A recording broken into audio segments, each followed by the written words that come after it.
Hey guys, welcome back to the channel. If you are already a subscriber, thank you so much for coming back. And if you're new here, welcome. My name is Francia, and on this channel, we do a little bit of everything, but lately I have been interested in true crime. And if you're interested as well, I hope you hit your subscribe button and your notification bell so that you always know when I upload. Okay, so today's story is not just about the acts of the killer.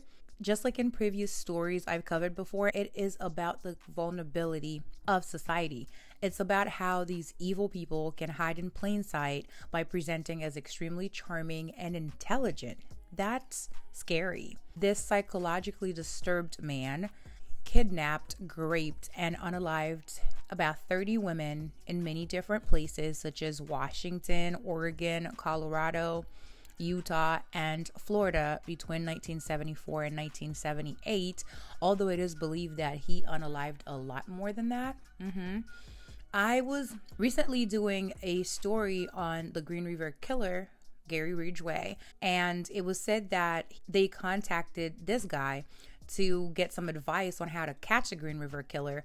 He gave them some information that was so spot on. I was like, how are you so accurate, my guy? And that is how I ended up in this rabbit hole about this guy. So here we are. And my question is, how did this seemingly normal man become one of the most infamous serial killers in American history? And who exactly are we talking about? Let's get into it. Theodore Robert Cowell, also known as Ted Bundy, was born on November 24th, 1946 to Eleanor Louise Cowell at the Elizabeth Lund Home for Unwed Mothers in Burlington, Vermont. There was a lot of shame surrounding Louise's pregnancy and the birth of her child, Ted, because she was not married. And way back when, folks were a lot more religious and conservative, especially her parents, hence why she had to give birth at this place for unwed mothers. Crazy. There's a lot of uncertainty and rumors surrounding Ted's biological father. Some believe that he was an airman named Lloyd Marshall, and Louise said that she met a war veteran named Jack Worthington, who had relations with her, impregnated her, and then bolted the minute he found out she was with child. And others speculated, again, because she wasn't married, that Louise's dad was actually Ted's biological father. Records show that there were two men by the name of John Worthington and Lloyd Marshall that lived in the same area as Louise around the time that she was impregnated. But for whatever reason, none of them was confirmed or listed as the father on Ted's birth certificate. Instead, the father's slot was listed as unknown. And the last speculation was debunked because a DNA test had confirmed that Ted was not the product of incest, as in his grandfather was not his father. That was so weird to even say, yet it's an actual thing. Folks do be out here having relations with their offsprings. And that's crazy. Ew. Now, to avoid the stares, the questions, the speculations, and even more shame, Louise decided to take her son back to Philadelphia for her parents to help raise him. So for the first 3 years of Ted's life, he was living with what he knew to be his parents, Samuel Cowell and Eleanor Miriam Longstreet, and his sister, Louise, also known as his mother. Yeah, that was pretty interesting. When I was reading this, I was like, did the people around them see the mom pregnant? Why did they buy the story about Ted being theirs? But then again, maybe they told him that he was adopted. Yeah, I think that's the better story, that he was adopted. Now, Ted wouldn't find out about his true identity until he was about 23 years old, and homeboy resented the heck out of his mother for not being honest with him, for not telling him the truth about his father or why he didn't have one, and for letting him find out for himself. Like, he literally just stumbled onto his birth certificate one good time, and it was not a nice discovery, okay? And I strongly believe that that fueled his hatred for women even more. Growing up, Ted was a weird behind kid, okay? Listen to this story. Louise had a younger sister named Julia, and Julia, said that she woke up from a nap one time to find herself in between a whole bunch of knives and Ted just standing there smiling. He was just 3 years old. A little bit of a red flag. A little bit of a red flag. Like, I know that's your nephew and you love him, but it's giving little psycho and draining. Because that's not 3-year-old behavior. It's not a normal 3-year-old behavior. I'm just saying. In 1987, Ted and some other family members tried to paint a picture that showed his grandfather as an abusive man who would beat his wife, dog, and daughters. According to them, he threw his youngest daughter, Julia, down a flight of stairs one time because she overslept. And he was also described as racist and xenophobic. They also speculated that the dad, the grandfather, would have conversations with people that weren't there. So they try to portray him as like a cuckoo for Cocoa Puffs type of person. Ted also claimed that his grandmother was so depressed that she was getting treatment and that she barely left the house towards the end of her life. In more recent interviews, though, other family members were so shocked by how violent they were portraying the dad or grandfather to be. One of Ted's cousins said, quote, "From my limited exposure to him, nothing could be further from the truth. His daughters loved him dearly and had nothing but fond memories of him," end quote. Neighbors also described Samuel, the dad, grandfather, as a fine man, and they were just baffled at the reports of him being a violent person. Audrey Cowell, another one of his daughters, said that her mother did not leave the house towards the end of her life because she had a stroke and not because she was mentally ill and getting treatment for depression. Their theory is that Ted was saying all these things in an attempt to explain away his behaviors or his very interesting choices because he was saying all of this stuff while he was already in jail. This was 1987, I believe. So he was probably trying to use all that to show that his grandfather was insane, and he probably inherited some of that insanity. You know, that could be a possibility. Or he could be telling the truth. We don't know.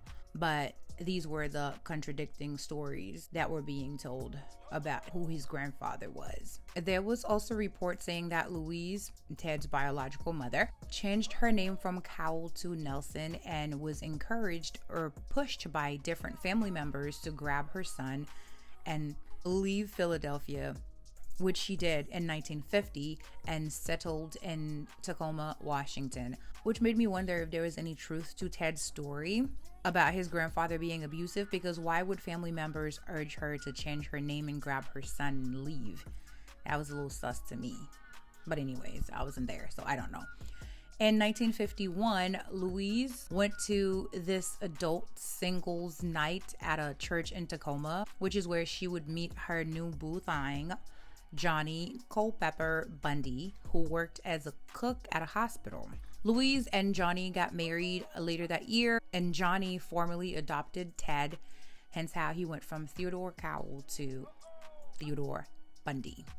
The couple would go on to have 4 more children, and it was said that they tried to involve Ted in their family activities as much as possible, and he would always refuse every single time. Later on, Ted would allegedly complain to his girlfriend that Johnny was not his real dad, and Johnny was not very bright, and Johnny didn't have a whole lot of money. Sir, you're broke. You have no money. What's your point? Msezi. Nagla depo del, ebi la kritike moun ki pa gen kob. Sir, go sit down somewhere. Later in life, Ted would have different versions of his memories as a child living in Tacoma. One version, he described it as him roaming through the neighborhood, going through trash cans or trash bins looking for pictures of naked women. Yep, that's very promising. That's very promising, sir. In another version, he would say that he would look through detective magazines or crime novels for stories that had lots and lots of sexy time violence, especially those ones that also showed the pictures of the deceased women. Yeah. Nothing wrong here. Nothing to see. Moving on. Because that's not weird at all. It's not at all disturbing. It's not considered a red flag, you know, because that's totally normal, my guy. Totally normal. What is wrong with you? Ugh. Somebody should have looked into him a lot sooner, because the homeboy's crazy. He would later deny ever having read such magazines and was actually disgusted at the idea that anyone would do such a thing. Yeah, right. Ted also claimed that he started drinking a whole bunch of alcohol and started going through the community late at night looking for opened or exposed windows so he could watch folks, by folks I mean women, or whatever else he could see, right? Homeboy became a whole peeping Tom, and that's when his fantasy about women really started. So moral of the story is, do not peep into people's windows, okay? It's creepy and abnormal. So if you find yourself in that situation, please seek help. Thank you for coming to my TED Talk. Because what? Now, while many people remember Ted as charming and intelligent, the people of Tacoma who watched him grow up had a different account of Ted Bundy, the child, okay? He was socially awkward, struggled to form connections, which we all know by now is an alarming combination, and he harbored an unhealthy fascination with control and dominance. One of his neighbors described him as a bully and a mean-spirited kid who liked to be in charge and terrify people. He liked to watch the fear in their eyes as he inflicted pain and suffering. That is no bueno. Also, according to the neighbor, Ted wasn't very nice to animals either. One time, he hung a stray cat in the neighborhood. You know those lines that people put out and hung their clothes on in their backyard? Yeah, he hung one of the cats on there like it was a piece of clothing, put a whole bunch of lighter fluid on the poor thing, and just set it on fire. What a kid. Your parents must be so proud, because that is cruel on a different level. The neighbor continued to say that Ted would sometimes take children into the woods and he would terrorize them. He would take their clothes and just leave them there naked and screaming. And then he acted like he was in a whole jungle out here and trying to survive by booby trapping the neighborhood. Yeah, homeboy put booby traps in the neighborhood and seriously injured a little girl. Like, the little girl got the whole side of her leg slit open from one of his booby traps. What are you trying to do? And I'm sure they were still disciplining kids because that was way back when. And I'm like, did nobody report these things to his parents? Did his parents just check out? Because, you know, sometimes when children are adopted, the adoptive parents or the adoptive dad is usually afraid to discipline them and things of that nature. But where was Louise? That's crazy. In high school, Ted had a different account of his time there than his classmates, which is usually a pattern for him. He would remember things a certain way, and people that were there with him or around him would have a completely different version. As per his account, in high school, he claimed to have been a social outcast by choice, but his friends would say that he was very well known and very well liked. So which is it, Ted? Which is it? Also, while in high school, Ted was arrested at least 2 times for burglary and car theft. And by the time he turned 18, that was no longer on his records. And apparently, that's the deal in Washington and some other states, is to remove from your records anything that you may have done prior to turning 18. Must be nice. After he graduated high school in 1965, Ted went to UPS, the University of Puget Sound. I hope I said that right. Where he stayed for 1 year before transferring to the University of Washington to study Chinese. Why Chinese, my friend? Are we thinking international relations? I don't know. That's just not a typical major, but what do I know? In 1967, Ted got himself a boo thing, okay? He started dating this girl named Diane Edwards, though he would always refer to her as Stephanie Brooks, not sure why. He met Edwards while attending the University of Washington. He was head over heels in love with Edwards and described her as, quote, the only woman I have ever loved, end quote. Sadly, I don't think Edwards felt the same way, because a year later in 1968, she broke up with Ted, saying that Ted was immature and didn't have a whole lot of ambition. Yeah, she wanted more for her life, and she doubted that Ted could be that. Ted was, of course, just devastated by this unforeseen breakup, and he just started traveling everywhere, just visiting people. And I believe it was during one of his visits to Vermont or Philadelphia that he stumbled upon his birth certificate. Ugh, can you imagine? He was already upset that this woman just dumped him out of nowhere, and then he found out that his own mother has lied to him for so long. Yikes. Although Ted was heartbroken, he didn't stay down for long. In 1979, he returned to Washington and started a relationship with this lady named Elizabeth. And again, he would refer to her by different names. Don't know why. Elizabeth was a single mother from Utah, and she worked as a secretary at the University of Washington School of Medicine. She had a daughter, and it was said that Ted became a father figure to her daughter. And the daughter would say that later on, Ted was not very nice. She said that around the age 7, Ted became very abusive and sexually inappropriate with her. She said that he hit her in the face one time, knocked her down, almost drowned her, and there was indecent exposure involved, and he would like sexually touch her and would claim that it was an accident or they were playing some kind of a game. Creepy. Ted continued with his studies, and in the mid-1970s, he re-enrolled at the University of Washington, and this time he wanted to major in psychology. He applied himself so much, he became an honor student, and he was well liked by all of his professors.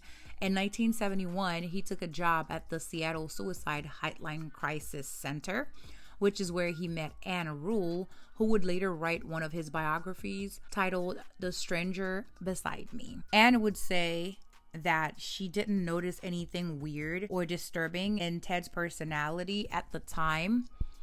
And after Ted graduated from the University of Washington in 1972, he became heavily involved in politics, rubbing shoulders with a whole lot of big names in politics. He became a very important dude with a lot of important connections, okay? So in early 1973, although he didn't score that well in the LSAT, he got a whole bunch of great letters of recommendation and got accepted in some pretty good law schools like the UPS and the University of Utah. Now, let me tell you how smart, petty, and calculated this man was, right? So he did all that focusing and setting all these goals and just had tunnel vision on wanting this big political career, right? So basically, he was just doing all that for one specific reason. He wanted to feel confident enough to go back and try to win Edwards over. He felt confident enough that he now had what Edwards needed. Remember Edwards, his previous little girlfriend who dumped him out of nowhere? Yeah, he felt confident enough that he now had what she needed, and he decided to go after her again, which he did, and they started dating. Things are going great. Mind you, he still has another girlfriend, Elizabeth. But neither one of them knows about the other. So things are going great. He is introducing Edwards as his fiance. Edwards is in love. She thinks everything is great. They're about to get married. Then out of nowhere, one good day in January of 1974, this man disappeared out of her life. He just left without notice, never to return. That's crazy. Do you know how petty you have to be to put that much work into yourself, but not really for yourself, but because you wanted to get back at someone? You wanted revenge? That is very different. He just wanted to do to that girl what he felt like she did to him. It was all about payback for him. Do you know the patience, the calculation that went into this? That is dangerous. Ted would later say that he just wanted to prove to himself that he could have married her. What a sick man. And after he was successful with his little plan, he started skipping classes at law school and then ended up dropping out completely. Wow, what a dude. There are a lot of debates as to when exactly Ted started unaliving people, because he's told so many different versions to so many different people, it's hard to keep up. However, this one expert said that There's no way he started his first killing in 1974 because by then he was too good at it. So they speculated that he may have started as a teenager. But the point is, he took a whole lot of lives, and his MO was that he would pretend to have something going on with him, like his arm, for example. He would ask these young women to follow him to his car to help him with something because he was incapacitated, and he would put a sling on his arm just to be convincing enough for them to follow him to his car, which was always parked in an isolated area of the parking lot.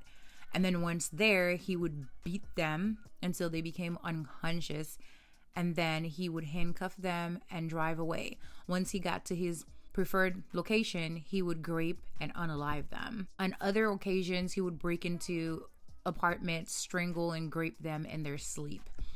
After he disposed of his victims' bodies, he would often return to the site to clean them up, like groom them, shampoo their hair and apply makeup and stuff. And then he would have relations with the corpse right up to the decomposition or before they were eaten by animals. So that's how he knew how to help the police catch the Green River Killer. He also partook in necrophilia. Remember earlier I said when I was doing Gary Ridgway's story, I read they went to Ted Bundy because they had hit a roadblock in the Green River Killer, and Ted Bundy, told them about the suspect returning to the site to have relations with the victim. Yeah, he was also a necrophiliac. I knew it. I knew he had to have done something like that, because how did he know? How was he so accurate? He did it too. Okay, makes sense. This guy was extra. He was beyond sick. He severed the heads of at least 12 of his victims and took them home with him as some sort of a souvenir. What is wrong with people? Where did we go wrong with you, my man? Ki sa monsieur mange? Paske monsieur pa ka mange men bagay avec tout moun. Li ba normal. Ket, monsieur. Ted's first recorded victim was on January 4th, 1974. So right around the time he broke up with Edwards, he broke into the apartment of this 18-year-old girl. She was a student at the University of Washington. He used a metal rod from her bed frame to bash her in the head, and then used the same metal rod to assault her down there. You get it? Yeah. So he did that. Good Lord. The assault was so bad that he ruptured her bladder. Oh my gosh, what a sick fork. She survived the attack, but she was unconscious in the hospital for 10 days, and she was left with permanent brain damage with major hearing and vision loss. Oh man, that's so sad. For nothing. She literally did nothing to you. After her, he attacked and unalived 8 more people. It's like every month he was unaliving someone. And after the last girl's disappearance made it to the papers, another wave of witnesses started to come forward, saying that they either saw a man on crutches with a leg cast carrying briefcase, or he had his arm in a sling carrying something to his car and asking them for help. All of them would say that he had light brown hair and he drove a Volkswagen Beetle. I cannot say that word. Now, all of this is happening, and Ted is reading all of the stuff. And he is also working as the assistant director of the Seattle Crime Prevention Center, writing freaking pamphlets for women on how to help prevent rape. What? And then he was also involved in the agency that was searching for these missing women, the women that he was unaliving. That's crazy. This guy was too much. He was too much. And at this agency is where he met and started dating his side piece, Carol Boone, who would later become his wifey. Ugh. So as the attack on the first girl and the other 8 missing women started to make their way around the newspapers and television all over Washington and Oregon, people were becoming very afraid, and young women weren't hitchhiking as much. Law enforcement were under pressure to find something, some sort of clue or lead in the investigation, but they didn't have anything because there was no physical evidence, so their investigation stalled. Even though the physical evidence was slim to none, they did find a few similarities in the appearance of the victims. For example, they were young, attractive college students with long hair parted in the middle. Yeah, that's very specific. Furthermore, all the disappearances took place at night, usually on an ongoing construction site and within a week of their final exams or midterms. All of the victims were wearing slacks or blue jeans at the time of their disappearance, and all the reports were the same. It was a man wearing a cast or a sling and driving a brown or tan Volkswagen Beetle. They didn't release any of the information to the public though, because they didn't want the very little that they have to be compromised, have the killer change their ammo and then they have to start all over again. So no, they kept it to themselves. Good for them, I guess. I don't know.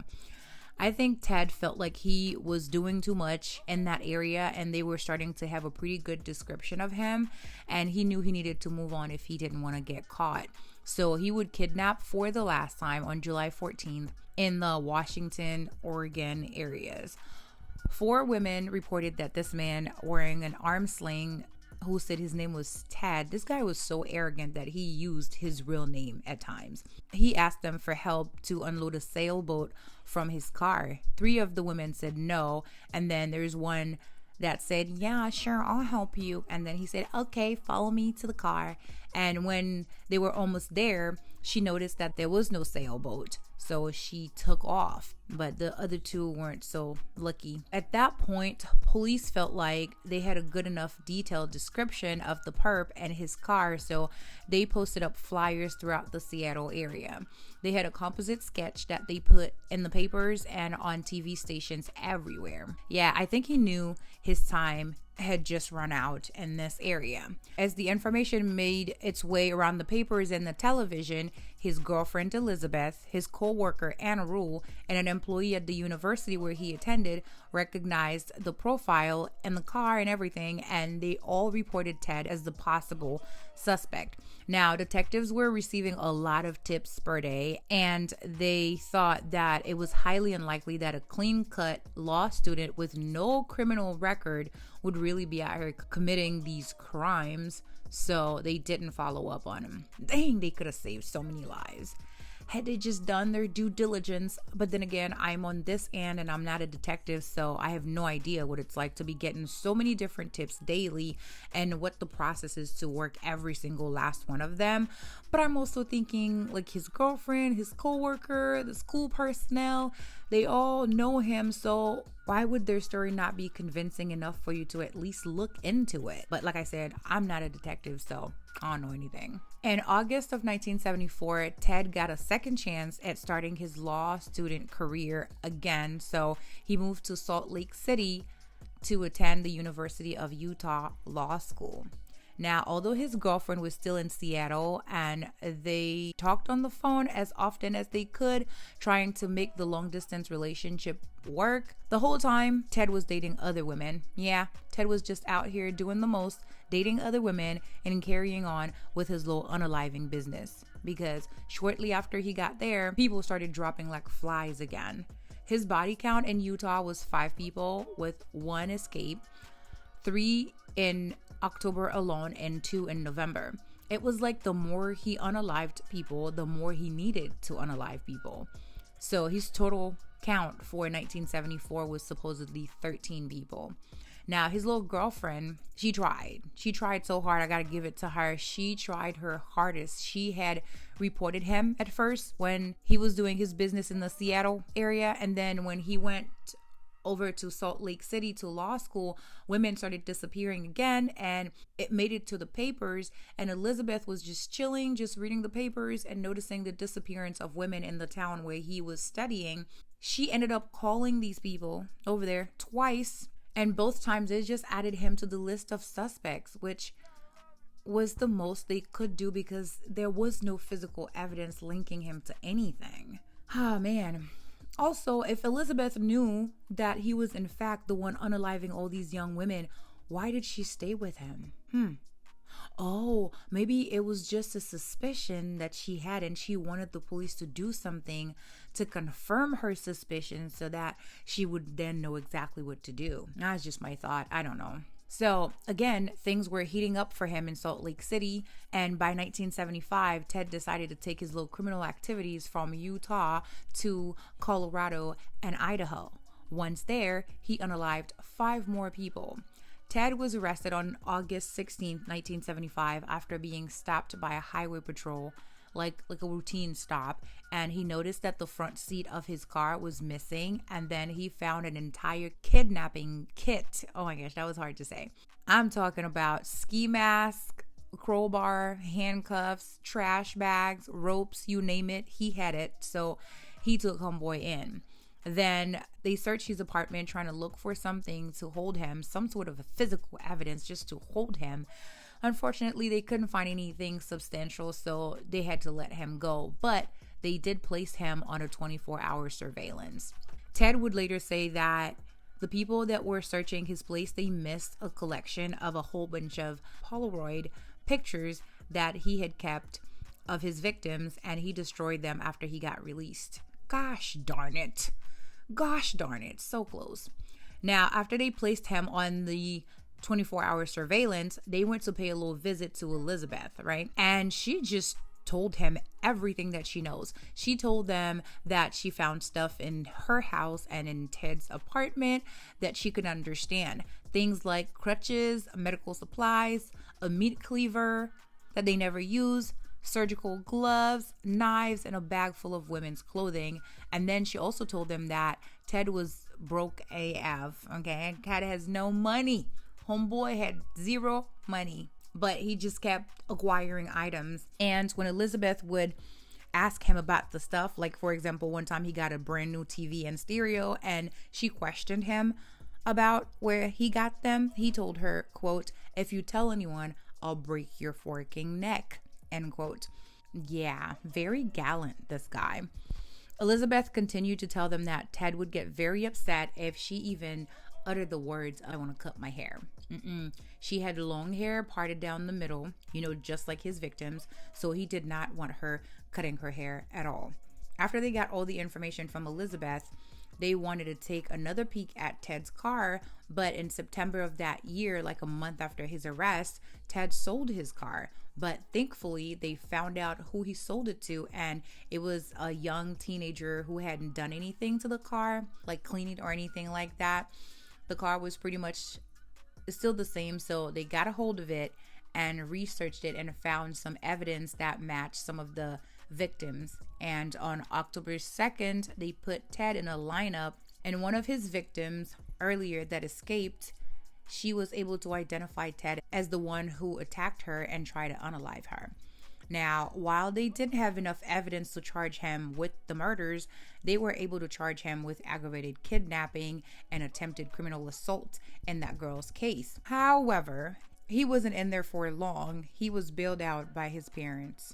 Insert eye roll here. But police had him on a very close watch. Okay. In February of 1976, Ted went to trial for the kidnapping and assault case, and he was found guilty and was sentenced to 15 years in the Utah State Prison. In October of that year, homeboy tried to escape, but he didn't make it very far. They found him in the prison yard, and he had a whole escape kit with him. I don't know, I guess that's stuff he needed to make it to wherever he was going. He was brought back in, and they put him in solitary confinement for a few weeks. And then later that month, he would be charged with another murder, and then they brought him back to Colorado to stand trial for that murder. Now, Ted, being the smart dude that he was, he decided that he was going to represent himself, which meant that he didn't have to wear handcuffs and leg shackles. While the court was in recess, he asked to go to the prison library or the court's library to do some research about his own case. And while he was looking through books, going through the shelves, and the guard wasn't looking, he went behind a bookshelf, found a window that was open, and he jumped and was gone. It would be 5 days before he was captured and put back in jail. That is crazy. Now, back in jail, Ted decided that he was not going to stay. He was like, this is no place for me. He started to come up with a new escape plan. He somehow got the floor plan of the jail, some drilling equipment that he got from other inmates. I don't know how they got their hands on that. And then his little girlfriend, his little side piece, Boone, allegedly gave him $500 in cash. So he began to work. He drilled a hole in his ceiling, and then he lost about 35 pounds just so he would be able to wiggle himself into that hole. He spent time, okay? That man invested time exploring the crawl space just to make sure his plan would go smoothly when the time came. So towards the end of 1997, in December time, when everybody was on vacation with their families and some of the prisoners also were out, Ted was like, that is the perfect time for my little escape, which he did. And by the time they discovered that he was gone, it had already been 17 hours. So great for Ted, but not so good for them. 5 days after his escape, Ted made it to Tallahassee, Florida, and he was staying at a hotel nearby Florida State University. A week after he got there, he started his little business again. He brutally attacked 6 people in Florida. 3 of them were deceased and the other 3 survived with major impairment. After he was done, knowing that they were closing in on him, he tried to flee Florida, but he was stopped near Alabama state line. And when the officer told him he was under arrest, he tried to kick the officer and run. The officer then fired 2 warning shots and he took after him. They struggled a little bit, but he finally got things under control and put cuffs on homeboy. Yeah, homie. In May of 1978, Ted was indicted on charges of first-degree murder, attempted first-degree murder, assault, and burglary. His trial began in 1979 in Dade County, Miami, and it was the first to be nationally televised in the United States. Even though his charges were a lot more serious this time and he could face the death penalty, he still insisted on representing himself because homeboy just had to be in control. He just had to be the one in charge. My goodness. Or maybe he thought that he could pull that little stunt again and escape, but not this time, Ted. Not this time. Okay. They tried to offer Ted a plea deal, but he refused to take it, saying that he would have to stand in front of the world and admit guilt, and he just could not do it. But sir, you are guilty. You're guilty and you know it. But you know what? I'm glad he didn't take it. Good for him. Good for you, sir.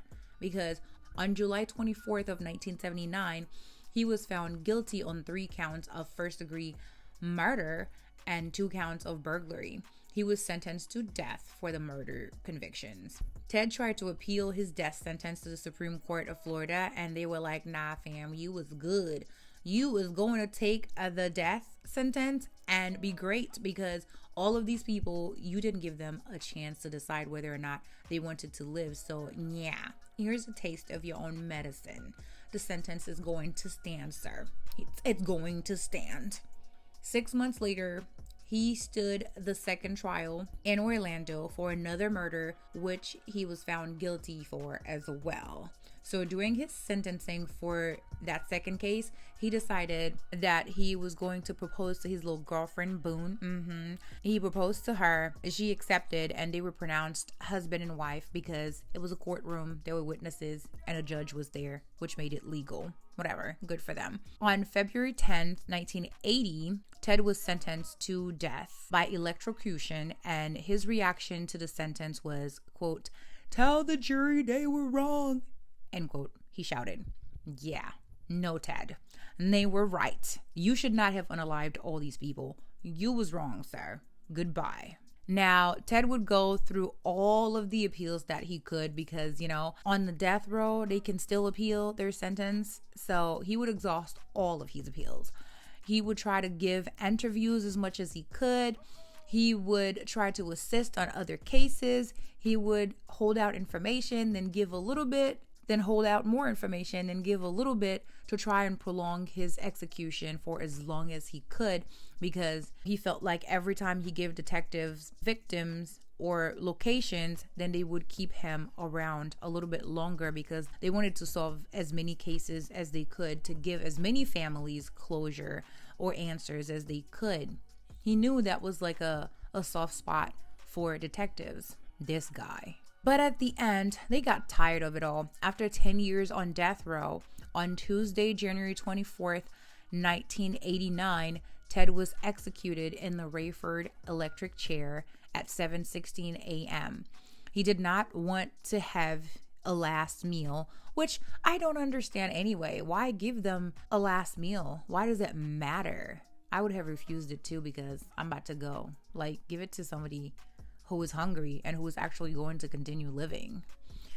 Anyways, needless to say, people were ecstatic over his execution. They were happy. Hundreds of people were dancing, setting off fireworks as he was being executed. They were cheering as his corpse was being transported from the prison to the cremation place in Gainesville. So yeah, it was a good day for people. It was said that they scattered his ashes in an undisclosed location as per his request. But I'm like, we're following his will? After everything he did? He didn't deserve to have nobody follow his will. Like, who cares what he wants? He didn't care that these young people wanted to live. So why are we catering to his will? Flush it down a toilet for like air. Psycho. This guy was just, oh my goodness. He did too much. And that, ladies and gentlemen, is the story of Theodore Robert Cowell, also known as Ted Bundy. Oh man, like I said, this guy was a lot. This guy was described as a sadistic sociopath who found great pleasure in inflicting pain on other people and having control over his victims, even after their death. Wow. Ted was the epitome of a textbook psychopath. He was charming, manipulative, and lacked empathy. He admitted to unaliving over 30 women, although experts believe that the number is much higher than that, like much, much higher. We're talking about maybe in the hundreds, okay? His first murder was confirmed in 1974, which would make him about 27 or 28 years old. And by that point, he was an extremely skilled criminal, so they believe that he must have been unaliving people way earlier than that, most likely in his adolescent and teenage years. Like, I'm talking about 12, 13, or 14 is when they believe he started doing this. That's crazy. That's crazy. His case was so long, I left out a lot of information. He is also a case that has been covered so many times. There's not a whole lot I can add to it, but like I said, I just wanted to research it for myself because of the Gary Ridgway situation. I had to find out why he knew that information. That's what sent me down that rabbit hole. And little side note, people were talking about how good looking this guy was, and I'm like, did you not get out a whole lot? It's giving y'all don't get out much, and it shows because this man was not cute. He was alright, barely. He wasn't like a tree monster, but he wasn't so irresistible that you would look past the fact that he was a criminal to be fawning all over him like that. Don't do that. For starters, he ain't got no lips. Or his lips. But then again, I am not from the mountains of Caucasus, so whatever. But yeah, I thought that was weird. Anyways, that is all I have for you guys today. Let me know what you think down below in the comment section. As always, thank you guys so much for watching. And please don't forget to like, comment, share, and subscribe. And I will see you guys in my next one. But until then, I hope to see you in the comment section. Bye.